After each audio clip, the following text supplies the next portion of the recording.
સુરત શહેરના Varachha police station ખાતે SBI બેંકમાં થોડા સમય પહેલાં એક લૂંટનો બનાવ બનેલો.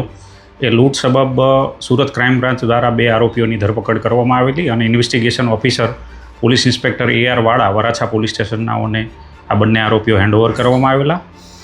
એ આરોપીઓ છે એ રિમાન્ડ ઉપર હતા. એ દરમિયાન એક આરોપી શુભમ ઠાકોર જે છે એ ક્યાંય કોઈ જગ્યાએ કંઈ વસ્તુ છુપાયેલી અને સંતાડેલી હોય એ બતાવવા માગતો હોય, જે સબબ ડિસ્કવરી પંચનામું કરવાનું હોય.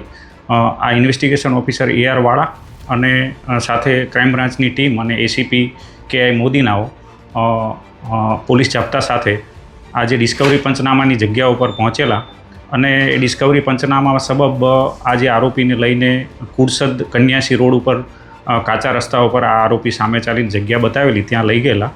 અને એ દરમિયાન એની જે પિસ્તોલ સંતાડેલી હતી અને મોબાઈલ સંતાડેલી હતી એ જગ્યાની નજીકમાં લઈ જતા આ આરોપી છે સંતાડેલી પિસ્તોલ છે એમાંથી પોતે નાસી જવા માટે થઈને એક રાઉન્ડ ફાયર પોલીસ ઉપર કરેલું અને એ ફાયરિંગ દરમિયાન પોલીસે સ્વ બચાવમાં એક રાઉન્ડ ફાયર કરેલો અને એ રાઉન્ડ જે છે એના પગમાં વાગતા એને ઇન્જરી થયેલી.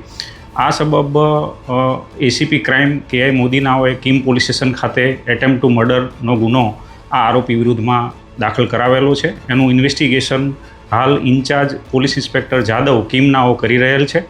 આ ઇન્વેસ્ટિગેશન સબબ જે સીન ઓફ ક્રાઇમ છે એ જગ્યાનું આજે FSL અધિકારીની સાથે ઇન્વેસ્ટિગેશન કરી અને પંચનામું કરવામાં આવેલું છે. આરોપી વિરુદ્ધની જે કડીઓ છે અને એના પુરાવાઓ છે એકત્રિત કરવાની કાર્યવાહી હાલ ચાલુ કરેલી છે અને ઇન્વેસ્ટિગેશન ચાલુ છે.